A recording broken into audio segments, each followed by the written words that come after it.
Λοιπόν, να καλωσορίσουμε εδώ το Κολοκοτρώνη. Γεια σου Κολοκοτρώνη, που έχει φάει όλους τους Τούρκους, αυτός ο Τουρκοφάγος.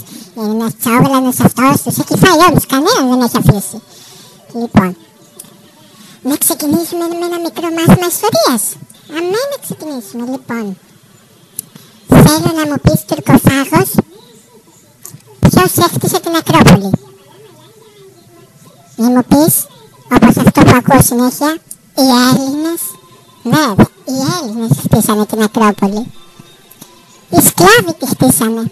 Σιγά μην καθόντουσαν οι Έλληνες να χτίσουν την Ακρόπολη. Λοιπόν, δεύτερον, ξέρεις τι είναι το Ιουσουφάκι? Θα σου πω εγώ.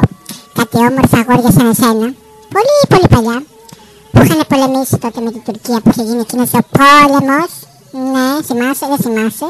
Τέλος πάντων, είχε γίνει παλιά ένας πόλεμος, Ελλάδα-Τουρκία. Ναι.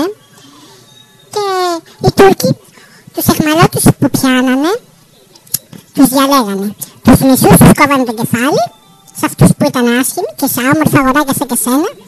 Πηγαίνανε, τα ντύνανε γυναίκες, τα πηγαίνανε και στους πασάδες για να χορεύουνε και μετά οι πασάδες θα τους κάνανε πιο άντρες. Βέβαια. Εκεί βλέπω από πίσω και ένα μπουζουκάκι. Αχ, τι ωραίο μπουζουκάκι είναι αυτό. Είσαι μπαγλαμάς ή μπουζούκι? Μπουζούκι είναι. Άμα ήταν μπαγλαμάς θα σου έλεγα να μου παίξεις λίγο μπαγλαμά. Έτσι ταραραν, λίγο να το γρατζούναγες στο εργαλείο. Το όργανο, να το γρατζούναγες λίγο.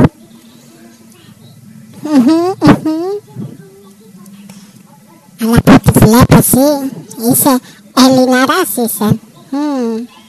Και βλέπω ελληνική σημαία. Και μπροστά και πίσω και παντού.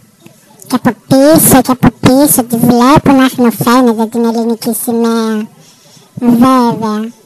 Αν και εμένα μου τη σπάει λίγο το γαλάζιο και το λευκό, μου τη σπάει και ο σταυρός εκεί λίγο. Αλλά και με το μπουζουκάκι έρχεται και δεν είναι η ελληνική σημαία, βέβαια. Ο Έλληνας. Βέβαια, ο Έλληνας. Ο πατροπαράδοτος. Με το μπουζουκάκι του, με το σταυρουδάκι του, με τη σημαία πάνω απ' όλα. Βέβαια. Τι λες τώρα? Ο Έλληνας. Έτσι. Ο Έλληνας.